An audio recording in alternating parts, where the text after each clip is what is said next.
Alright guys, what is up? In this one we're going to create the enemies. For now we're going to have a temporary sprite that will be an asteroid, but we will change them to enemy ships later. And also I'm going to fix the bullet so that it more looks like the thumbnail in the next video. So the next video we'll fix that stuff up. But let's start by creating our asteroid Java file. So the first thing I want to do is go to the background and copy these imports. Then make a new file, paste these in here, and save this as asteroid. Click OK, and we're going to need one more import, and it's going to be random. So import java.util.random, like that. And now we can make our public class asteroid, and it's going to implement updatable and renderable.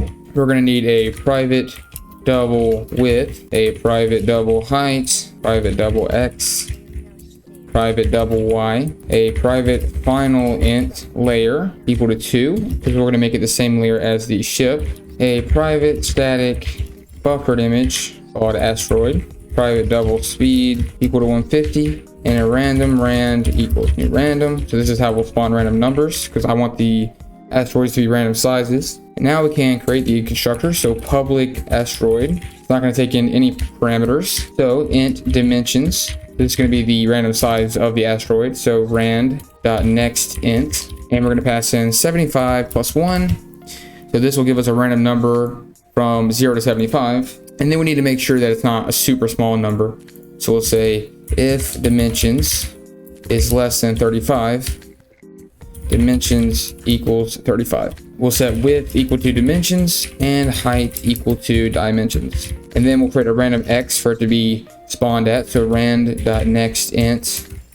And here we'll place in, we have to convert this to an int, window.get win width plus, or sorry, minus, convert it to an int again, get width, just like that, plus 1. So that way we're within the window. And then this dot x equals position x, and this dot y equals negative get height. That'll spawn us above the screen. And then I'm going to go back to the spaceship class, or sorry, now I'm going to go back to the background class. I'm just going to copy all of its methods and paste it into the asteroid class. And we need to return asteroid here instead of background. And then we can delete this update function and write our own. All we're going to do is move the sprite down the screen, speed times fps dot get delta time, just like that.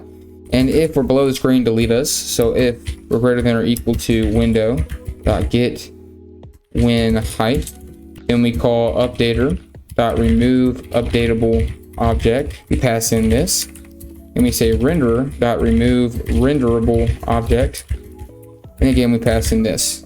And that's it for the asteroid class. Now we need a new class called asteroid spawner. So it's going to be in the package called objects, and we need to import java.io.io exception. We're going to import core.timer.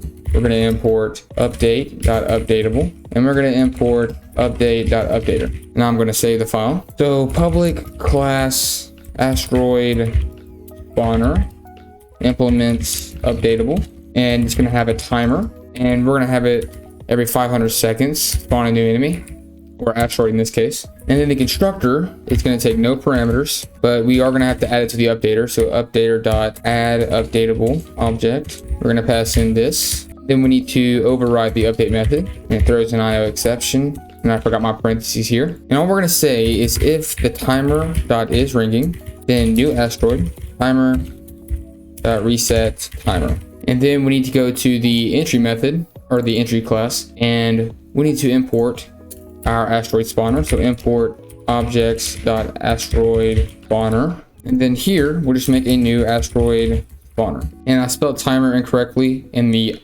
asteroid spawner. It should be like this, T-I-M-E-R. Oh yeah, and we forgot to actually instantiate this buffered image. So we'll just add that.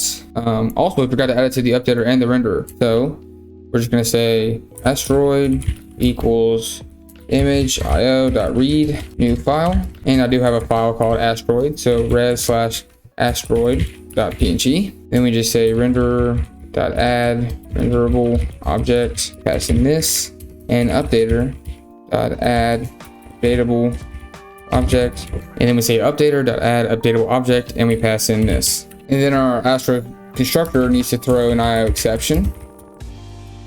And as you can see, our asteroids are spawning, but they look pretty good. And we'll fix the collisions in the next episode. So I'll see you next time.